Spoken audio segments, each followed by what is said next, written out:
Guys welcome to English education students. आज हम पढ़ने वाले हैं क्लास 11th की हॉर्नबिल बुक से 7th चैप्टर जिसका नाम है द एडवेंचर और जिसके राइटर हैं जयंत नार्लिकर। ये जो स्टोरी है ये एक हिस्टोरियन ये स्टोरी है जिनका नाम था प्रोफेसर गंगाधर गायतोंडे। वो एक हिस्टोरियन थे और इस स्टोरी में वो जब स्टोरी को शुरू करते हैं तो वो दूसरे वर्ल्ड में होते हैं। दूसरे वर्ल्ड में कैसे होते हैं कि वो एक स्पीच देने के लिए कहीं पर जा रहे थे। वहाँ पर रास्ते में उनका हो जाता है एक्सीडेंट और वो कोमा में चले जाते हैं और उस कोमा में वो 2 दिन तक रहते हैं। तो उसी बीच की बात है कि उनके दिमाग में जो चीज़ चल रही है और जो आज का मतलब उनके टाइम का रियल वर्ल्ड है उसकी बात चल रही है। तो वो जो स्पीच देने जा रहे थे वो पानीपत का जो बैटल था उस पर देने जा रहे थे। तो उसी के बारे में वो कोमा में होते हैं तब भी उसके बारे में वो बातें चलती रहती हैं। तो चलिए स्टार्ट करते हैं।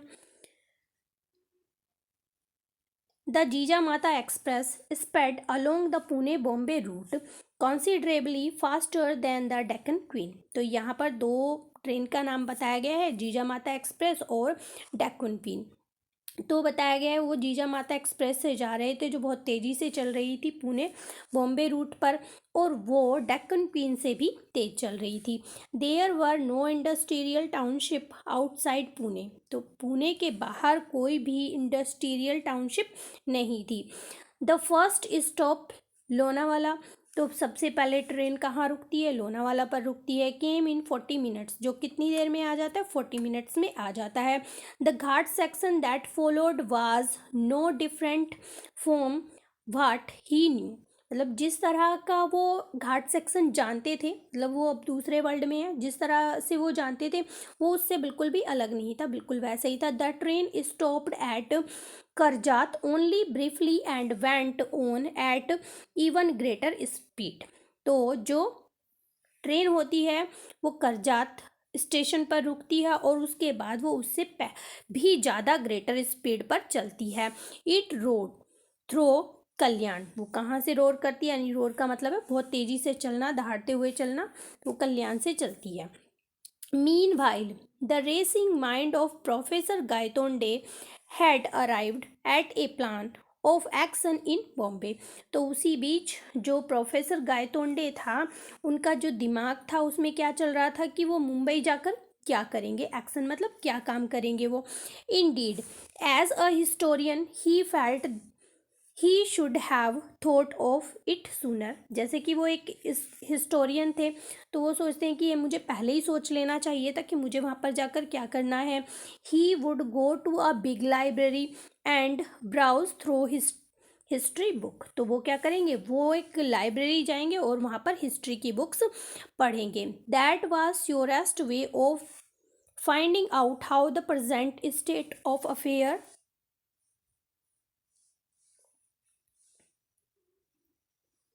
Was reached. तो इस तरह से मतलब वो वहाँ पर हिस्ट्री की बुक्स पढ़ेंगे तो वहाँ पर जान पाएंगे वो किस तरह से आज की जो कंडीशन है, मतलब जिस स्टेट पर आज कंट्री है वो कैसे हुई। He also plan eventually he to return to Pune and have a long talk with Rajendra Deshpande. तो यहाँ पर एक और कैरेक्टर का नाम आया है, राजेंद्र देश पांडे। तो वो प्लान करते हैं कि वो पुणे से वापस आएंगे और वो एक लंबी वार्तालाप करेंगे किससे? राजेंद्र देश पांडे से। Who would surely help him understand what had happen. जो श्योरली मतलब वास्तव में उनकी मदद करेंगे कि क्या हुआ ये समझने में। This is assuming that in this world there existed someone called Rajendra देश पांडे। मतलब इस संसार में यानी कि जिस वर्ल्ड में वो हैं, कोमा में है वो, तो मतलब मान लेते हैं कि यहाँ पर कोई राजेंद्र देश पांडे नाम का व्यक्ति है। The train stopped beyond the long tunnel. जो ट्रेन होती है वो एक लंबी सी टनल सुरंग को पास करती है और रुकती है। It was a small station called सरहद। वो एक छोटा सा स्टेशन था जिसका नाम सरहद था। An Anglo Indian in uniform went through the train checking permits. वहीं पर एक एंग्लो इंडियन आता है जिसने यूनिफॉर्म पहनी हुई थी और वो परमिट्स यानी कि टिकट चेक करता है। तो देखिए यहाँ पर बताया भी गया है कि जो हमने बम्बई पढ़ा है तो उसका न्यू नेम क्या हो गया है, मुंबई हो गया है। आगे देखते हैं। This is where the British Raj begin. You are going for the first time, I presume, Khan Sahib asked. अब यहाँ पर एक और कैरेक्टर आता है जिनका नाम क्या है, खान साहिब। तो खान साहिब उनसे पूछते हैं कि you are going for the first time, क्या तुम पहली बार जा रहे हो? यहाँ से, ये वही जगह है जहाँ से ब्रिटिश राज शुरू होता है, क्या तुम यहाँ पर पहली बार जा रहे हो? Yes, the reply was factually correct. उसमें उसे यस में आंसर मिलता है। Gangadhar Panth had not been to this Bombay before. मतलब गंगाधर पंथ जो थे, जो भी दूसरे वर्ल्ड में थे, वो इस संसार में तो पहले कभी, मतलब इस मुंबई में तो पहले नहीं गए थे। He ventured a question and Khan Sahib, how will you go to Peshawar. अब वो भी एक क्वेश्चन उठाते हैं खान साहिब से और पूछते हैं कि आप पेशावर कैसे जाएंगे। This train goes to the Victoria Terminus. वो कहते हैं कि ये जो ट्रेन है ये विक्टोरिया टर्मिनस जाती है। I will take the Frontier Mail tonight out of Central. और मैं वहीं से क्या ले लूँगा, फ्रंटियर मेल ले लूँगा। एक ट्रेन का नाम बताया गया है। How far does it go, by what route. वो पूछते हैं कि मतलब हाउ फार मतलब वो कहाँ तक जाती है और किस रूट से जाती है। वो ट्रेन के बारे में पूछते हैं। वो बताती है बम्बई टू दिल्ली, बम्बई से Delhi, then to Lahore and then Peshawar. फिर वो लाहौर जाती है और फिर पेशावर जाती है। A long journey, I will reach Peshawar the day after tomorrow. The day after tomorrow का मीनिंग होता है परसों। तो वो कहते हैं कि एक लंबी यात्रा है और मैं पेशावर परसों तक पहुंच जाऊंगा। Thereafter, Khan Sahib spoke a lot about his business and Gangadhar Pant was a willing listener. अब जो खान साहिब होते हैं वो अपने बिजनेस के बारे में, अपने व्यापार के बारे में बहुत कुछ बताते हैं और गंगाधर पंत जो है वो बहुत इच्छा से उसे सुनते हैं। For in that way he was able to get some flavour of life in this India that was so different. मतलब इस बातचीत के दौरान वो कुछ इन्फॉर्मेशन गेट करेंगे इंडिया के जीवन के बारे में जो थोड़ा अलग था, यानी कि वो दूसरे वर्ल्ड में पहुंच के उन्हें अलग सा लग रहा है। The train now passed through the suburban rail traffic. Suburban means होता है जो अंडरग्राउंड होती है, तो जो ट्रेन होती है वो तभी सुबर्बन रेल ट्रैफिक से गुजरती है। The blue carriage, carriage means होता है बोगी, मतलब जो कंपार्टमेंट बने होते हैं, कैरिड द लेटर GBMR, उन पर लिखा हुआ था GBMR। GBMR की फुल फॉर्म आगे बताई गई है, ग्रेटर बॉम्बे मेट्रोपॉलिटन रेलवे, ये इसकी फुल फॉर्म दी गई है। एक्सप्लेन खान साहिब, खान साहिब उसकी फुल फॉर्म को एक्सप्लेन करते हैं, पूरा वर्ड बताते हो। See this tiny Union Jack painted on each carriage. वो कहते हैं कि ये जो मतलब वर्ड हैं ये हर एक कैरेज में लिखे गए हैं, पेंट किए गए हैं। As gentle reminder that we are in British territory, और ये रिमाइंड कराने के लिए, ये याद दिलाने के लिए कि हम ब्रिटिश टेरिटरी में हैं। The train began to slow down beyond Dadar and stopped only at its destination. अब जो ट्रेन होती है वो बियॉन्ड मतलब परे, दादर से थोड़ा आगे रुकती है, मतलब स्लो डाउन हो जाती है और फिर अपने डेस्टिनेशन यानी कि अपनी मंजिल पर रुक जाती है जहाँ उसे जाना था। विक्टोरिया टर्मिनस, क्या थी वो, विक्टोरिया टर्मिनस थी। The station looked remarkably neat and clean. जो स्टेशन था वो बहुत ही साफ सुथरा दिखाई दे रहा था।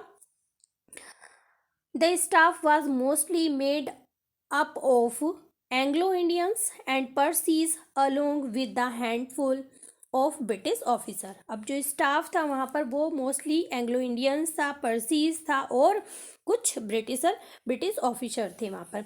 As he emerged from the station, जैसे ही वो स्टेशन से बाहर निकले, Gangadhar Pant found himself facing and imposing, imposing means होता है बिग एंड ब्यूटीफुल बिल्डिंग। तो गंगाधर पंत ने पाया कि उनके सामने एक बड़ी सी सुंदर बिल्डिंग को। The letter on it proclaimed its identity to those who did not know this Bombay landmark. तो उन पर कुछ लिखा हुआ था, उस बिल्डिंग के ऊपर कुछ लिखा हुआ था। क्या लिखा हुआ था? East India house, head quarters of the East India company. ये वर्ड्स वहाँ पर लिखे हुए थे, यानी कि वहाँ पर ईस्ट इंडिया कंपनी के बारे में लिखा हुआ था। Prepared as he was for many shocks, मतलब वो काफ़ी शौक के लिए, आश्चर्यचकित चीज़ों के लिए तैयार थे। Professor Gaitonde had not expected this, लेकिन उन्होंने ये आशा नहीं की थी कि ऐसा वहाँ पर लिखा होगा। The East India Company had been wound up shortly after the event of 1857। तो यहाँ पर बताया गया जो ईस्ट इंडिया कंपनी थी वो मतलब ख़त्म हो गई थी 1857 में। At least that is what history book said, जैसा कि हिस्ट्री बुक में लिखा गया है। यट हियर इट वॉज, लेकिन फिर भी वो वहाँ पर थी। It only alive but flourish, वो केवल थी ही नहीं बल्कि वो पनप भी रही थी, बढ़ भी रही थी आगे। सो यानी कि जिस वर्ल्ड में वो चले गए हैं वो हमारे इंडिपेंडेंस से पहले की बात है, ठीक है। तो वो कहते हैं कि वहाँ पर ईस्ट इंडिया कंपनी थी। वो कहते हैं कि हालांकि 1857 में वो बैन हो गई थी, वो उसे बंद कर दिया गया था, लेकिन अभी भी वो वहाँ पर दिखाई दे रही थी, दिखाई नहीं दे रही थी, वो आगे बढ़ भी रही थी। So history had taken a different turn, इसलिए उनके लिए हिस्ट्री ने एक अलग ही मोड़ ले लिया था। परहैप्स बिफोर 1857, वो मतलब उससे पहले की बात थी। How and when had it happen, कि वो किस तरह से और कब हुआ ये सब। He had to find out, जिसका उसे उन्हें पता लगाना था। As he walked along the Hornby road, जैसे ही वो हॉर्नबाई रोड पर चल रहे थे, घूम रहे थे, as it was called, he found a different set of shops of office buildings. तो उन्होंने रोड पर क्या पाया कि अलग तरह की दुकानें हैं, बिल्डिंग्स हैं वहाँ पर। There was no handlooms house building, वहाँ पर हाथ से बनाए जाने वाले सामान की कोई बिल्डिंग नहीं है। Instead there were Boots and Woolworth departmental store, बल्कि उन्होंने क्या पाया कि वहाँ पर Boots and Woolworth departmental stores हैं। Imposing office of Lloyds, Barclays and other British bank. तो वहाँ पर वो बहुत सारी बिल्डिंग्स देखते हैं, उनके नाम यहाँ पर दिए गए हैं। As in the typical high street of a town in England, मतलब वो बिल्कुल ऐसी ही दिखाई दे रही थी जैसे कि वो इंग्लैंड में चल रही हूँ। वो जो स्ट्रीट्स थी वो सभी ऐसी दिखाई दे रही थी। ही turn right along home street and entered Forbes building. अब वो क्या करते हैं, ही टर्न राइट, वो राइट की तरफ मुड़ते हैं, अलोंग होम स्ट्रीट की तरफ, और कहाँ पर एंटर करते हैं, फोर्ब्स नाम की बिल्डिंग में। He wish to meet mister Vinay Gaitonde please, he said to the English receptionist. उन्हें इंग्लिश रिसेप्शनिस्ट से कहा कि मैं मिस्टर विनय गायतोंडे से मिलना चाहता हूँ। She search through the telephone list. अब वो जो इंग्लिश रिसेप्शनिस्ट थी उसने उनकी जो टेलीफोन लिस्ट थी उसमें सर्च किया। द स्टाफ लिस्ट में सर्च किया। And then through the directory of employees of all the branches and of the firm. तो उन्होंने उनकी फर्म की जो डायरेक्टरी थी जिसमें एम्प्लॉयज़ के बारे में मेंशन होता है उसमें सर्च किया। She shook her head and said, I am afraid I can't find anyone of that name either here or in any of our branches. तो वो कहती है कि अपना सिर हिला के कहती है कि मुझे दुख है, मुझे तो कोई इस नाम का मिला ही नहीं, ना तो अपनी ब्रांचेस में, मतलब ना तो यहाँ पर मुझे इस नाम का कोई नहीं मिला, ना तो यहाँ पर और ना ही हमारी किसी ब्रांच में। और are you sure he works here, तो उसे पूछती है कि क्या आपको पक्का पता है कि वो यहाँ पर काम करते हैं। दिस वाज ब्लो मीन्स होता है झटका, वो उनके लिए एक झटका था। नॉट टोटली अनएक्सपेक्टेड, वो मतलब बिल्कुल अनएक्सपेक्टेड था। If he himself were dad in this world, मतलब हो सकता है कि अगर वो खुद ही इस संसार में डैड हो, मतलब जहाँ पर वो पहुँच गए थे। What guarantee had he that his son, मतलब यानी कि जो मिस्टर विनय गायतोंडे थे वो उनके बेटे थे, तो क्या गारंटी है कि उनके बेटे जो हैं वो अलाइव होंगे, वो जीवित होंगे उस वर्ल्ड में। Indeed he may not even have been born, हो सकता है उनका जन्म भी ना हुआ हो। He thanked the girl politely and came out, अब वो लड़की को पोलाइटली थैंक करते हैं, बहुत विनम्रता से धन्यवाद करते हैं और बाहर आ जाते हैं। It was characteristic of him not to worry about where he would stay, मतलब ये उनका गुण था कि उन्हें कोई चिंता नहीं होती थी कि उन्हें वो कहाँ ठहरेंगे, कहीं किसी जगह पर वो गए हुए हैं तो उन्हें ये चिंता नहीं होती कि वो कहाँ ठहरेंगे। His main concern was to make his way to the library of the aesthetic society to solve the riddle means होता है गुत्थी ऑफ द हिस्ट्री, बल्कि उनकी ये चिंता होती थी कि वो किसी भी तरह लाइब्रेरी में चले जाएं उस सोसाइटी के और वो हिस्ट्री की गुत्थी को सुलझाएं। Grabbing a quick lunch at the restaurant, उन्होंने हल्का सा थोड़ा सा लंच किया एक रेस्टोरेंट में। He made his way to the town hall, और उन्होंने टाउन हॉल की तरफ अपना रास्ता बना लिया, टाउन हॉल की तरफ चल दिए। Yes, to his relief the town hall was there, तो उन्हें जो है राहत की सांस मिली क्योंकि टाउन हॉल वहीं पर था। And it did house the library, और वहाँ पर लाइब्रेरी भी थी। He entered the reading room, वो रीडिंग रूम में उन्होंने एंटर किया। And ask for a list of history books including his own, अब उन्होंने कुछ हिस्ट्री बुक्स की डिमांड की जिसमें उनकी खुद की भी थी, यानी कि वो एक हिस्टोरियन थे तो उनकी भी बुक थी, तो उन्होंने उसकी भी डिमांड की। His 5 volumes duly arrived on his table, तो 5 वॉल्यूम्स जो हैं उनकी टेबल पर पहुंच गए। He started from the beginning, उन्होंने शुरुआत से पढ़ना शुरू किया। Volume 1 took the history up to the period of Ashoka, उन्होंने जो पहली वॉल्यूम यानी कि जो उनकी फर्स्ट वॉल्यूम थी उसकी हिस्ट्री को पढ़ा तो वो अशोका पीरियड की थी। वॉल्यूम 2 अप टू समुद्रगुप्त, और सेकंड वॉल्यूम में उन्होंने समुद्रगुप्त के बारे में पढ़ा। Volume 3 up to the Mohammed Ghori, और थर्ड में उन्होंने मोहम्मद गोरी के बारे में पढ़ा। And volume 4 up to the death of Aurangzeb, और फोर्थ वॉल्यूम में उन्होंने औरंगजेब के बारे में पढ़ा। Up to this period history was as he knew it, और इस पीरियड तक हिस्ट्री बिल्कुल वैसी ही थी जैसा कि वो जानते थे। The change event इविडेंटली had occurred in the last volume, लेकिन चेंज कहाँ पर होता है जब वो लास्ट वॉल्यूम में पहुंचते हैं। Reading volume 5 from both ends inwards, Gangadhar Pant finally converged on the precise moment where history had taken a different turn, तो जैसे ही वो 5th वॉल्यूम को पढ़ते हैं वहाँ पर पहुँचते हैं तो जो गंगाधर पंत थे वो इस मोमेंट में सोचते हैं कि जो हिस्ट्री थी उसने एक अलग ही मोड़ ले लिया था, जिसे वो पढ़ रहे थे उसमें एक अलग ही मोड़ उसने ले लिया था। That page in the book describe the battle of Panipat, अब इस पेज पर क्या डिस्क्राइब किया गया था, द बैटल ऑफ पानीपत, और ये थर्ड बैटल ऑफ पानीपत के बारे में है जो 1761 में लड़ा गया था।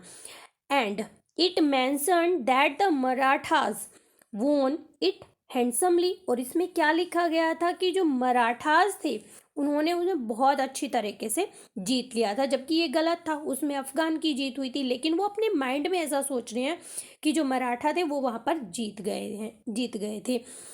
Abdali was routed and he was chased back to Kabul, Abdali को जो है हरा दिया गया था और उन्हें वापस काबुल भेज दिया गया था बाय द त्रिम्पेंट, मतलब उन्हें जीत कर उन्हें हराने के बाद उन्हें वापस भेज दिया गया था। Maratha army led by Sadashivrao Bhau and his nephew the young Vishwas Rao, तो यहाँ पर बताया क्या गया है कि जो मराठा आर्मी थी वो किसके द्वारा लेड की जा रही थी, सदाशिवराव भाऊ के द्वारा और उनके भतीजे यंग विश्वास राव के द्वारा, तो यानी कि उन दोनों ने उस बैटल को जीत लिया था। The book did not go into the blow by blow account of the battle itself. अब जो बुक में है, बुक में मतलब स्टेप वाइज स्टेप सारे बैटल को नहीं डिस्क्राइब किया जा रहा था, rather it elaborated in detail its consequence for the power struggle in India. बस उन्हें बताया जा रहा, यहाँ पर बताया जा रहा था कि किस तरह से वो पावर में आए भारत में। Gangadhar Pant read through the account avidly. अब गंगाधर पंत उसे बहुत ही ध्यान से पढ़ रहे थे, उस अकाउंट को, यानी कि उस वॉल्यूम को बहुत ध्यान से पढ़ रहे थे। The style of writing was unmistakably his, मतलब जो राइटिंग का स्टाइल था वो उनकी खुद की राइटिंग स्टाइल की तरह था। Yet he was reading the account for the first time, लेकिन फिर भी वो इस अकाउंट को पहली बार पढ़ रहे थे। The victory in the battle was not only a great moral booster to the Marathas, but it also established their supremacy in the North India. अब जो विक्ट्री थी इस बैटल की, उससे केवल जो मराठास थे उनका मोराली बूस्ट नहीं हुआ, बल्कि उन्होंने अपनी जो उनकी जो सुपरमेसी थी उसका भी मतलब अपना दबदबा बना लिया। कहाँ पर? नॉर्थ इंडिया में। The East India Company which had been watching these developments from the sideline got the message and temporarily slaves. Shelved का मतलब होता है रोकना। इट्स एक्सपेशनिस्ट प्रोग्राम, यानी कि उनके जो प्रोग्राम चल रहे थे कि किस तरह से वो जो है अपना राज स्थापित कर लेंगे, तो ये देखने के बाद जो ईस्ट इंडिया कंपनी थी उन्होंने जो है कुछ समय के लिए अपने प्रोग्राम्स को रोक दिया। फॉर द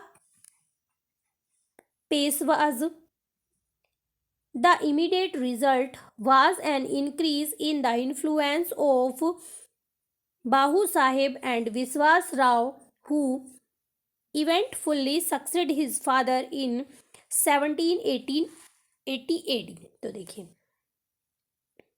जो पेशवास थे उन मतलब उनके लिए क्या हुआ, क्या रिजल्ट आया कि उनकी जो बढ़ता हुआ प्रभाव था किस किस का, बाहू साहेब और विश्वास राव का, उसकी वजह से वो उनके पिता के बाद वो राजा बने, उन्होंने गद्दी को संभाला।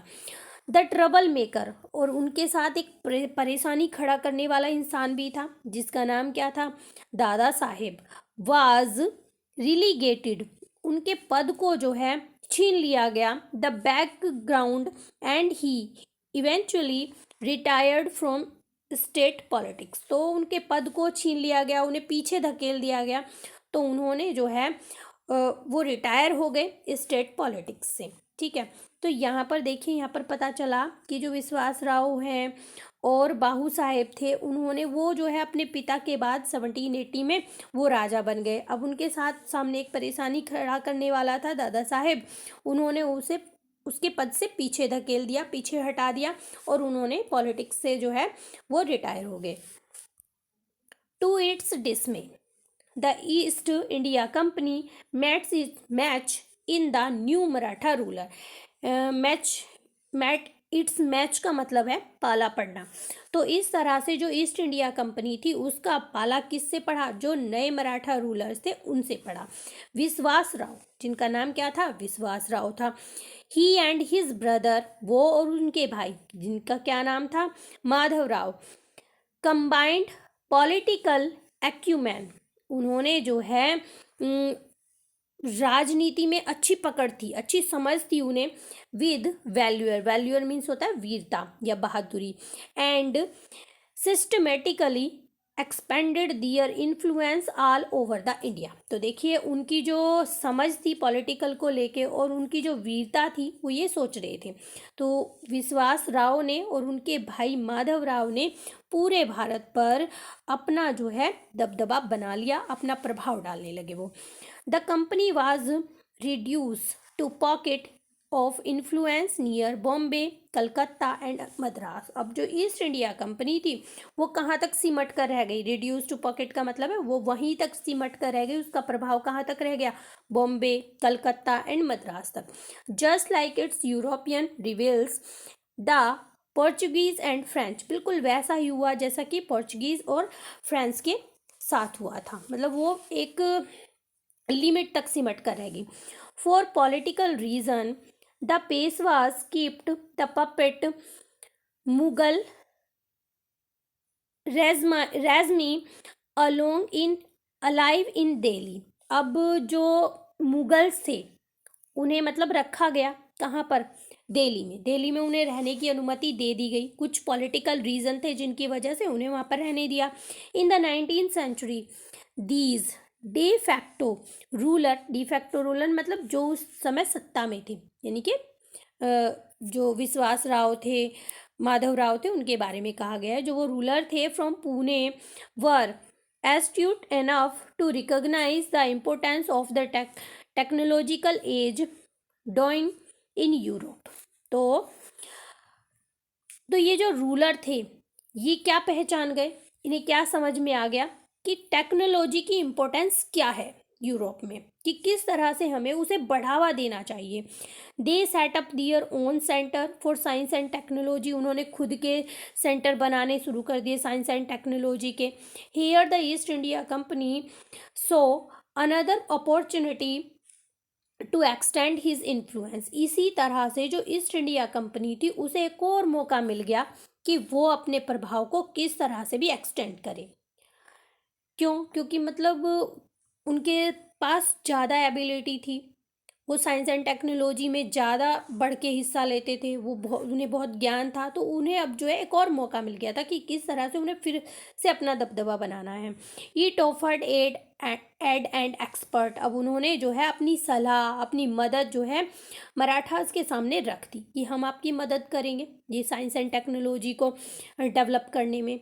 देवर accepted only to make the local central self sufficient, क्योंकि उन्हें जो है अनुमति थी इस चीज़ को अपने आप से करने की, कि वो जो है इंक्रीज कर सकते हैं, डेवलपमेंट कर सकते हैं साइंस और टेक्नोलॉजी में।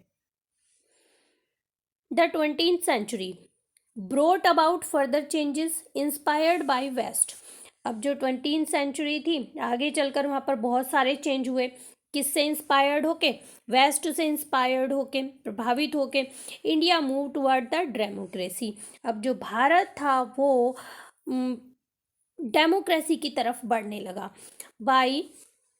By then, the Peshwas had lost their enterprises and they were gradually replaced by democratically elected bodies। अब जो पेशवाज थे वो अपना दबदबा खोने लगे और वो जो है धीरे धीरे किससे रिप्लेस होने लगे, जो उनके जो डेमोक्रेसी में चुने हुए लीडर थे उनसे उन्हें रिप्लेस किया जाने लगा, बदला जाने लगा।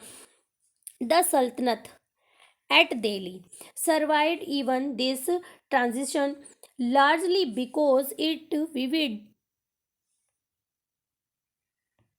wielded नो रियल इन्फ्लुएंस, क्योंकि जो सल्तनत थी दिल्ली की, अभी आपने पढ़ा ऊपर दिल्ली में मुगल्स को रहने दिया, तो वो जो है बिल्कुल उनका कोई रियल इन्फ्लुएंस नहीं था।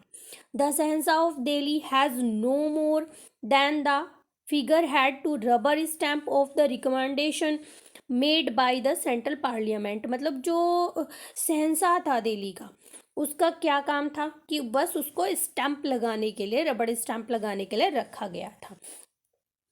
As he read on Gangadhar Pant began to appreciate means होता है प्रशंसा करना, the India he had seen, अब जो गंगाधर पंत थे वो जैसे ही पढ़ते चले जा रहे थे तो उन्होंने अप्रिसिएट में यानी कि इंडिया की, भारत की प्रशंसा करनी शुरू कर दी।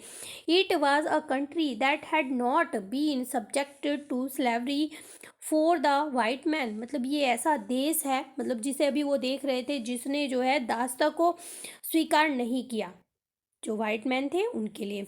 It had learn to stand on its feet, उसने सीख लिया था अपने पैरों पर खड़ा होना, एंड न्यू, और वो जानता था व्हाट सेल्फ रिस्पेक्ट वाज, कि सेल्फ रिस्पेक्ट क्या है, आत्मसम्मान क्या है, from a position of strength and for purely commercial reason, commercial यानी कि व्यापारिक कारण, मतलब ये जो ताकत थी और ये व्यापारिक रीजन के लिए थी। It had allow the British to retain, अब इन्होंने ब्रिटिश को अलो कर दिया रिटेन करने के लिए, कहाँ पर, बॉम्बे में, as the sole outpost on the subcontinent. That lease was to expire in the year 2001 according to Treaty of 1908। तो देखिए ट्रीटी मीन्स होता है संधि, तो एक संधि की गई। ये जो ब्रिटिशर थे ये बॉम्बे में रहते थे, वहाँ पर अपना कुछ व्यापारिक कार्य करते थे, इनसे एक संधि की गई। कब? 1908 में। और ये कब तक चलनी थी? 2001 तक, कि तुम तब तक वहाँ पर व्यापारिक संघ बना सकते हो, व्यापारिक एक्टिविटीज़ कर सकते हो। कब तक? 2001 तक। तो ये संधि थी यहाँ पर। Gangadhar Pant could not help comparing the country he knew with what he was witnessing around him. अब वो अपने आसपास चारों तरफ कुछ देख रहे थे और एक ऐसा संसार था जिसमें वो रहते थे, तो वो जो है उन दोनों के बीच कंपैरिजन कर रहे थे कि किस तरह का जो है जो मैं अपने आसपास देख रहा हूँ वो चीज़ है, वो कंट्री है, या उस कंट्री को जिसे वो जानते थे। उन दोनों के बीच में कंपैरिजन वो कर रहे थे। But at the same time, लेकिन उसी समय, he felt that his investigation were incomplete, तभी उन्होंने महसूस किया कि जो वो इन्वेस्टिगेशन कर रहे हैं वो अभी भी इनकम्प्लीट है। How did the Marathas win the battle, कि जो मराठा थे उन्होंने बैटल को कैसे जीत लिया। To find the answer he must look for accounts for the battle itself। तो ये सब जानने के लिए उन्हें क्या करना था? कुछ और अकाउंट्स यानी कि कुछ और बुक्स पढ़नी थी बैटल के बारे में। He went through the book and journals before him। अब उनके सामने कुछ और बुक्स और जनरल्स पढ़े हुए थे, तो वो उन्होंने उन्हें देखा। At last among the books he found one that gave him clue। अब तभी उनके बीच उन्हें एक बुक मिली जिससे उन्हें क्लू मिला, उन्हें थोड़ा सा आइडिया हुआ। इट वाज बाहू साहेब बांची, ये उस बुक का नाम दिया गया है बाहू साहेबांची भाकर, तो ये नाम था उस बुक का जिससे उन्हें क्लू मिला। Although the seldom relied on the Bhaker for historical evidence, तो वो कम ही पसंद करते थे। ये जो भाकर नाम की इस तरह की बुक थी तो इसे वो बहुत कम ही पसंद करते थे कि उन्हें हिस्टोरिकल एविडेंस जब देखने होते तो वो उसे नापसंद करते थे। He found them entertaining to read, लेकिन उन्होंने उसे पाया कि वो एंटरटेनिंग थी। Sometimes buried in the graphic but doctorate accounts, doctorate account का मतलब कहा गया यहाँ पर बढ़ा चढ़ाकर बात को कहना। तो कभी कभी ये जो क्यों पसंद नहीं थी, क्योंकि ये बहुत बात को बढ़ा चढ़ाकर कहते थे इस बुक में।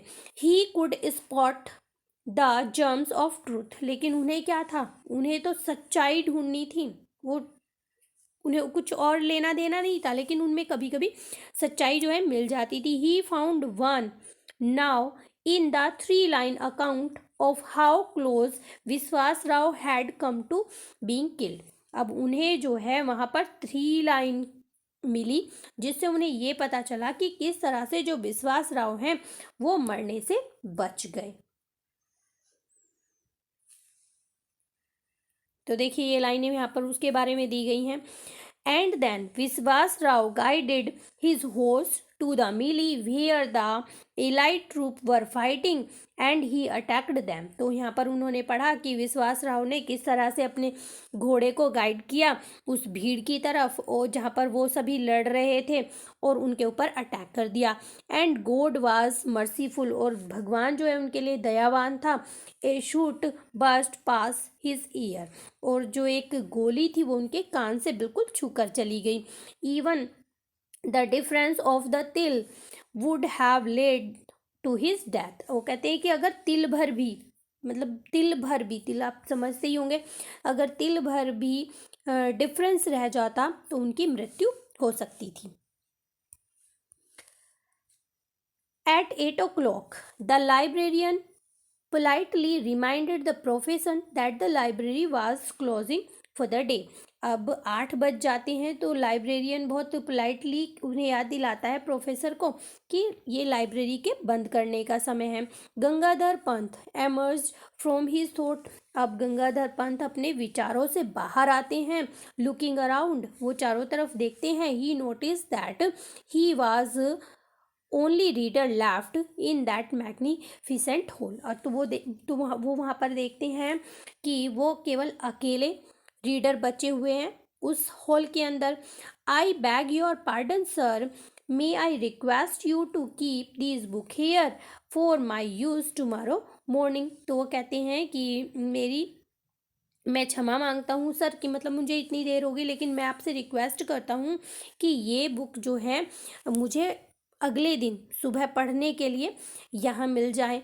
By the way when do you open, ये मतलब जब तुम, वो पूछते हैं कि तुम कब इस लाइब्रेरी को खोलते हो। एट 8 o'clock सर, वो कहते हैं कि सर 8 बजे। द लाइब्रेरियन स्माइल्ड, अब लाइब्रेरियन जो है उनकी तरफ स्माइल करता है। He was user and researcher right after his heart, यानी कि वो जो लाइब्रेरियन है वो उन्हें पसंद करता है, उसकी तरफ स्माइल करता है और वो कहता है कि मतलब वो ये सोचता है कि ये एक यूज़र है, यानी कि पढ़ने वाला है, रिसर्चर है, वो उसे देखकर स्माइल करते हैं। As the professor left the table he shoved का मतलब होता है रखना। As the professor left the table he shoved some notes into his right pocket. जैसे ही वो वहाँ से जाते हैं तो वो अपने राइट पॉकेट में कुछ नोट्स रख लेते हैं। अब्सेंट माइंडेडली मतलब वो भूल जाते हैं। He also shoved the bhakar into his left pocket, और वो भाकर जो एक बुक के बारे में बताया है उसे भी अपनी लेफ्ट पॉकेट में रख लेते हैं। He found a guest house to stay in and had a फर्गल मील। फर्गल मतलब हल्का फुल्का। तो वो एक गेस्ट हाउस उन्हें मिलता है, वो वहाँ पर रुकने के लिए उसे ढूंढते हैं और वो एक हल्का फुल्का मील वहाँ पर भोजन वहाँ पर लेते हैं। He then set out for the stroll toward the Azad Maidan. तो यहाँ पर एक मैदान का नाम दिया गया और फिर वो किस तरफ वॉक करते हैं, घूमने जाते हैं, आज़ाद मैदान की तरफ चल देते हैं।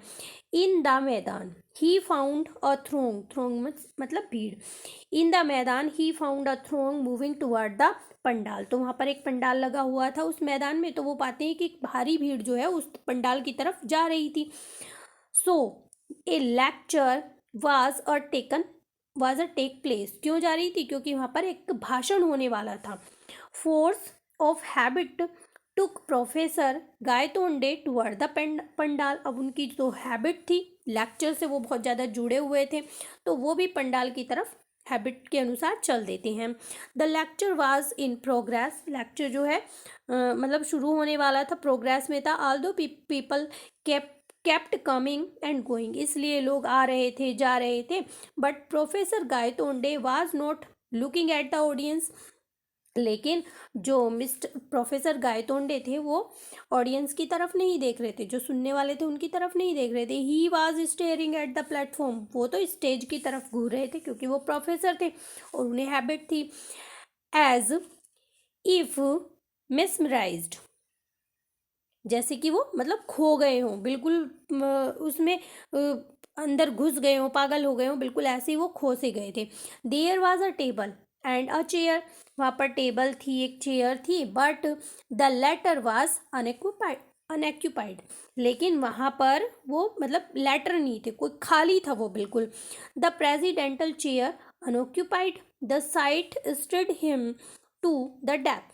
अब वो देखते हैं कि जो प्रेसिडेंटल चेयर है वो खाली है, अनऑक्यूपाइड मीन्स खाली, वो खाली है। इस विचार से वो जो है स्टिर से हो जाती हैं, ठहर से जाती हैं।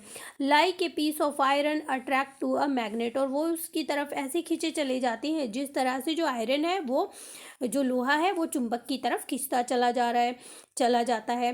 ही swiftly move toward the chair, और वो चेयर की तरफ जाने लगते हैं। द स्पीकर, अब वहाँ पर एक स्पीकर है स्टेज के ऊपर। स्टॉप इन मिड सेंटेंस, अब वो जो है बीच में ही रुक जाता है, वो कुछ बोलने वाला होता है। टू शॉक टू कंटिन्यू, और वो जो है बहुत आश्चर्यचकित है। But the audience soon found voice, लेकिन जो ऑडियंस है मतलब वो कुछ कह नहीं पाता है, उन्हें रोक नहीं पाता है, लेकिन जो ऑडियंस है वो तुरंत ही मतलब आवाज़ उठाती है और क्या कहती है, वैकेंट द चेयर, कि चेयर को खाली करो। यानी कि जो मिस्टर गायतोंडे थे वो जाकर वहाँ पर चेयर के ऊपर बैठ जाते हैं जो प्रेसिडेंट के लिए लगाई हुई है। तो जो जनता होती है, ऑडियंस होती है, वो कहती है कि चेयर को खाली करो। This lecture series has no chairperson, वो कहते हैं कि ये जो लेक्चर सीरीज है ये चेयर पर्सन के लिए नहीं है। Away from the platform mister, वो कहते हैं वो यानी कि ऑडियंस उन्हें बोलती है कि प्लेटफॉर्म से दूर रहो। The chair is a symbolic, don't you know, कि क्या तुम नहीं जानते कि जो चेयर है ये बिल्कुल मतलब ये तो केवल चिन्ह मात्र है, सिंबॉलिक है। What nonsense, however heard of people public lecture without a presiding dignitary. तो यहाँ पर जो प्रोफेसर गायतोंडे हैं वो मतलब वेंट टू माइक, वो माइक की तरफ जाते हैं, and gave vent to his view, और वो अपने विचार रखते हैं। और उससे पहले वो क्या कहते हैं, वो कहते हैं कि ये क्या बकवास है, मतलब कि बिना किसी चेयर पर्सन के इस तरह की सभा कैसे हो सकती है, पब्लिक लेक्चर कैसे हो सकता है। तो वो जो है माइक की तरफ जाते हैं और अपने विचार रखना शुरू कर देते हैं। तो देखिए वो विचार में क्या कहते हैं, ladies and gentleman, an unchaired lecture is like, वो कहते हैं कि एक अनचेयर्ड लेक्चर जो है वो बिल्कुल ऐसा है, कैसा है, एग्जाम्पल देते हैं वो, Shakespeare's Hamlet without the prince of Denmark, let me tell you, वो कहते हैं कि मुझे बताने दो कि ये जो अनचेयर्ड लेक्चर है ये बिल्कुल ऐसा ही है जैसे कि शेक्सपियर का एक हैमलेट है, वो उनका एक नॉवल था। वो बिना, उनका जो कैरेक्टर है एक प्रिंस ऑफ डेनमार्क है, बिल्कुल वैसे ही है, यानी कि बिना चेयर पर्सन के ये लेक्चर पूरा नहीं हो सकता, कहने का मतलब उनका ये था। But the audience was in no mood to listen tell us nothing, लेकिन जो ऑडियंस थी वो इसके उसे सुनने के मूड में बिल्कुल नहीं थी। वो क्या कहती हैं, टेल अस नथिंग, हमें कुछ नहीं बताओ। We are sick of remarks from the chair, वो कहते हैं कि हमें ये पसंद नहीं है, ये रिमार्क्स पसंद नहीं है। ऑफ वोट फॉर थैंक्स, ये सब वोट फॉर थैंक्स हमें पसंद नहीं है। लॉन्ग इंट्रोडक्शन, हमें एक लंबा सा इंट्रोडक्शन भी पसंद नहीं है। We only went to listen to the speaker, वो कह रहे हैं कि we only want to listen to the speaker, हम केवल किसे सुनना चाहते हैं, हम स्पीकर को सुनना चाहते हैं। We abolished the old custom long too, वो कह रहे हैं कि हमने ये जो ओल्ड कस्टम है, ये जो पुराना रीति रिवाज है, बहुत कुछ झेल लिया है, बहुत सुन लिया है। Keep the platform empty please, वो उसे कहते हैं कि कृपया करके ये जो प्लेटफॉर्म है, ये स्टेज है, इसे खाली करो। But Gangadhar Pant had to experience of speaking at 999 meetings and had faced the Pune audience at its most hostile, he kept on talking. तो देखिए जो गंगाधर पंत थे उन्हें तो एक्सपीरियंस था, उन्होंने तो 999 मीटिंग्स अटेंड की थी, वहाँ पर लेक्चर भी दिए थे, उन्होंने ऑडियंस को फेस भी किया था। लेकिन पुणे की जो ऑडियंस थी वो उस समय बहुत ही गर्म थी, यानी कि उन्हें उसे देखकर बहुत गुस्सा आ गया था, लेकिन उन्होंने जो है अपनी बात को कहना जारी रखा। He soon became a target for a shower of tomatoes eggs and other objects. अब जब वो नहीं उतरे तो क्या हुआ, वो जल्दी से ही टारगेट बन गए उनका, ऑडियंस का, वो उनके ऊपर टमेटोज एग्स और दूसरी ऑब्जेक्ट्स जो हैं फेंकने लगे। But he keeped on trying valiantly to correct this surgical. Finally, the audience swarmed to the stage and ejected him bodily,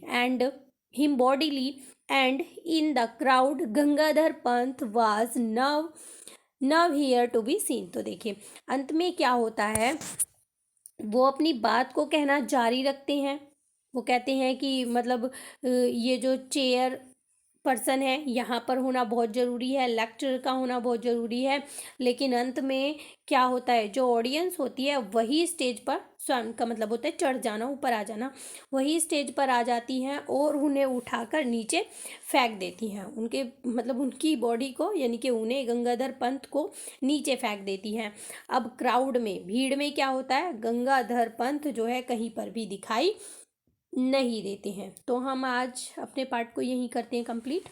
आगे का जो हमारा लेसन है उसे हम सेकंड पार्ट में पढ़ेंगे। आई होप आपका चैप्टर क्लियर हुआ होगा। अगर आपको वीडियो पसंद आई है तो एक लाइक ज़रूर करेंगे, और अगर चैनल पर आप पहली बार आए हैं तो चैनल को सब्सक्राइब करें ऐसी ही कुछ और वीडियोस के लिए, क्योंकि हम यहाँ पर पढ़ रहे हैं 9th से लेकर 12th तक सभी चैप्टर, और साथ ही साथ पढ़ रहे हैं इंग्लिश ग्रामर के सभी टॉपिक। तो मिलते हैं अपने नेक्स्ट टॉपिक में, तब तक के लिए बाय बाय।